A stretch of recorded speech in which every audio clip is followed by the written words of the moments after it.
typical marketing tool back then was, I need to do something that is controversial, because that's how they would sell them. The marketing was, this is the most controversial film you'll ever see. And when, whatever that thing was, it was pushed on the idea that we're not showing you the same Campbell's soup can with a different label. We're giving you something that you've never seen before. And so he said, I was so tired of what they call controversial. What they say is controversial. The studios, sex and violence, controversial. I wanted to do something I thought was really controversial.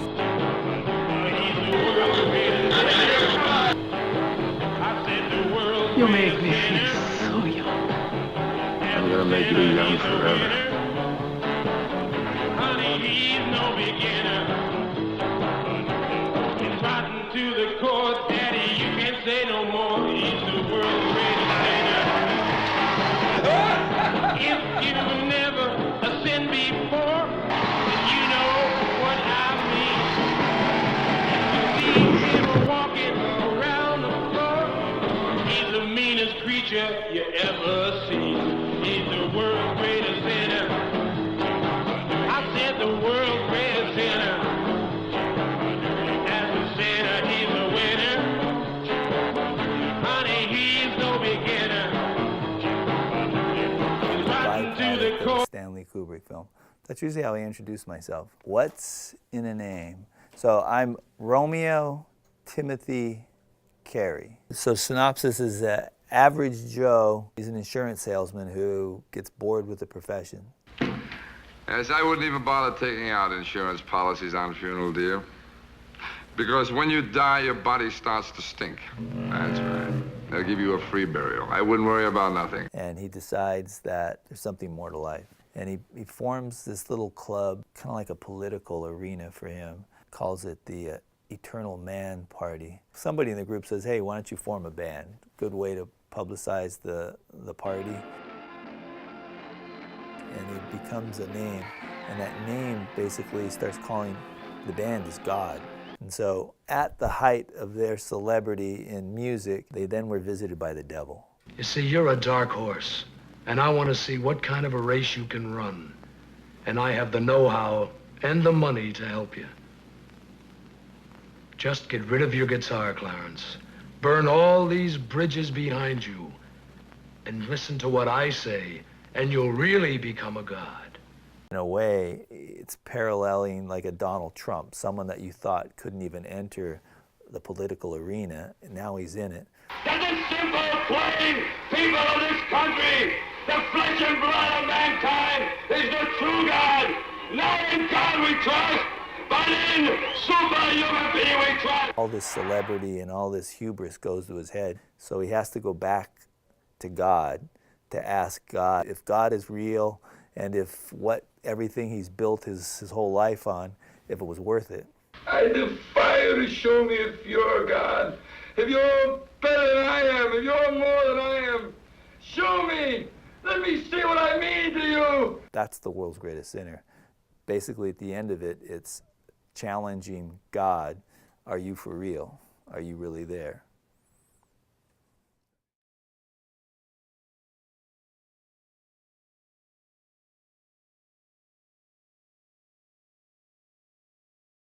He knew that the biggest theater chains both conspired not to play it, and he knew it. One big theater group told another theater, because they told me, they said, I just told Pacific Theaters, it was General Cinema, I remember, it was I just told them I'm not going to play it and they're not going to play it. Now, I had a choice then of either suing them, or not. And, I just didn't want to spend my life in litigation. I wanted to sue them many times because they were boycotting the theater. Because I had people come up to me like Jack Nicholson and Romeo, the meatpacking hair son, and different people say, hey, this is incredible. This is a touch of genius. This is, but the theater owners refused to play it. So that movie really never had an audience, never had a distribution, not until TCM.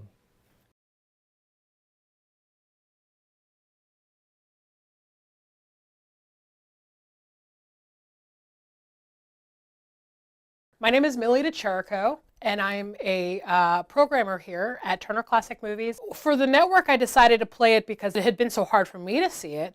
So I was like, wow, well, I'm sure there's probably many more people who want to see this movie. So yeah, that was really the reason why I wanted to play it for the network. And in terms of the film screening that we did at the festival, we did it last year. I think it was kind of the same thought behind it. We wanted to play it because it was, a midnight screening. It would have been a really fun thing to see at midnight. A lot of people hadn't seen it. The midnight screenings at the TCM Festival were really special. They're pretty rowdy. When we announced that we were playing this movie for the film festival, I think people were like, okay, that's a perfect midnight movie because these maniacs will love this kind of stuff. But also I think there was a lot of people there who actually had never seen it. So they had heard about it because it obviously has this reputation of being this crazy movie. And I think that everybody was really excited about the movie because it is one of those movies that people don't see very often because it's kind of underground still. And so we had like at least 100 people there. And the fact that there were people up and wanting to see this movie was incredible. And I think Romeo was like blown away by that because I think he saw the passion that people have for the movie, finally understanding like how much people like love this film and are like, excited by this film. Romeo is like super great. Like he's very proud and willing to, be a part of his dad's legacy. He's always available to like talk about the film, to show the film. We really wanted him to introduce the movie because we thought, hey, it's, who else is going to sit here and talk about this as well as he could. Obviously doing important, valuable work. His dad is beloved by many people, so it's great that he's around to, facilitate that. So how did I end up in taking my father's footsteps? It's kind of like a farmer's son ends up taking over the farm if he wants to, right? I used to love I think as a teenager, I used to go with my father to different screenings. And he always liked talking before a screening, and then after they'd go through a Q&A and they'd hang out with people at the end. It wasn't just a screening, it was like an experience. So when the year he passed away, it was in 1994, I got a call from the Munich Film Festival, and they said they're doing the big international film festival, and that your film was chosen by Martin Scorsese, who's in charge of the greatest rock and roll film selection for the festival. And so there I was on a plane going to Munich, and I had to make the rounds there. That was a nice piece of history that kind of started to put into place who he was and what he meant to the art world.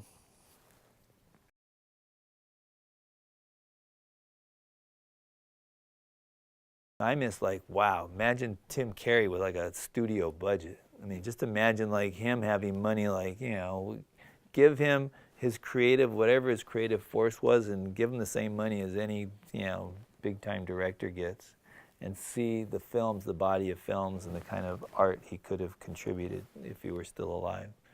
That part I miss, and then I miss just not, it's nice to have your father around. Because when your father's around, you live in a particular shade. It's like not until your father dies do you have to become a man. Were you with him when he passed away, or? I was, yeah. I was. Did he say anything, or any of your last words that you remember, or some of your conversations? Yeah, his last word to me was, "Get me a Perrier." Get me a Perrier, yeah. I was the only one with him when he died. He wasn't expected to die. He had a stroke, and it went south real fast. But yeah, I was on my way to the hospital at Cedar Sinai, to the commissary or whatever it's called, and cafeteria, and I asked him what did he want. He said, "I'll take a Perrier." Yeah, that was his last.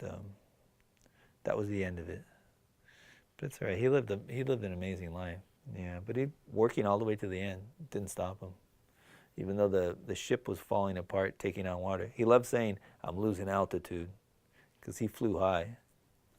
He flew high. I wish I had done more creative things with him. I wish I'd taken more, I'd taken the time to actually recognize that this is a relic that is, once it's gone, good luck. You're never going to resurrect any of this. Get it while it's still in the flesh. It's something most people do. They just kind of, I fail to get more content than in moments of just blinding, scenes of Timothy Carey on this planet that I regret. That's my greatest regret. Just, it's nice because the amazing thing why film is so fantastic is you get to capture a real person, right? You get to my dad said when you live in celluloid, you never die. And there's some truth to that. You know what I mean? You get to put it up any place, and it's a way of playing God. So I wish I did more of that. That's my only regret.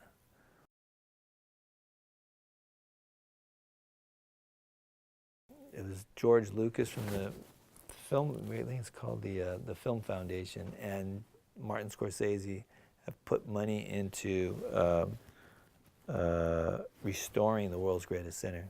So they're going to house all the print and all the outtakes at the Academy, and they're waiting for one more print to start the restoration. So I mean, the day of the greatest looking print of the world's greatest sinner is just ahead of us.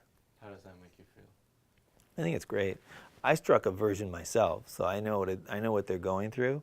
I like the fact that now I'm going to be one-upped by the Academy itself, and the idea of the Academy doing it, it's a form of recognition too, that they've taken that prominent figures in Hollywood have taken it upon themselves to see that as a project that's worthy.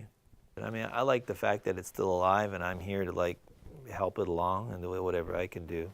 I like the idea that maybe there's still an opportunity that somewhere there's a chain of art houses that you actually have this brand new print, and this thing could actually have a short run festival kind of art house release where it shows up in 10 countries, and you've now through digital means you've got an opening night that shows up with 50 screens across the planet that are showing the world's greatest sinner for the first time, as like a bona fide release, film release. It's a singular revelation on what one person, with the inspiration can achieve in a given lifetime. It allows someone in the artistic world the triumph of the will and to die with a smile on your face. To a true artist, it's the art of my contribution to society and what did I manage in my short period of time. And so I know my dad, beyond the shadow of a doubt, he conquered that mountain. And so he left the planet knowing that I did well. I mean, his greatest advice is his examples. I mean, there's things that people say that maybe weigh more on different dynamics, but his greatest contribution and influence was what he did. And that should be everybody's greatest influence, is what somebody that your father figure, if you're lucky to have one, that if he left his life as an example, there isn't a better way to express who he is, what he is, and what you should follow. You pick those parts. And so my dad's greatest contribution was what he left behind and his example of how he lived his life.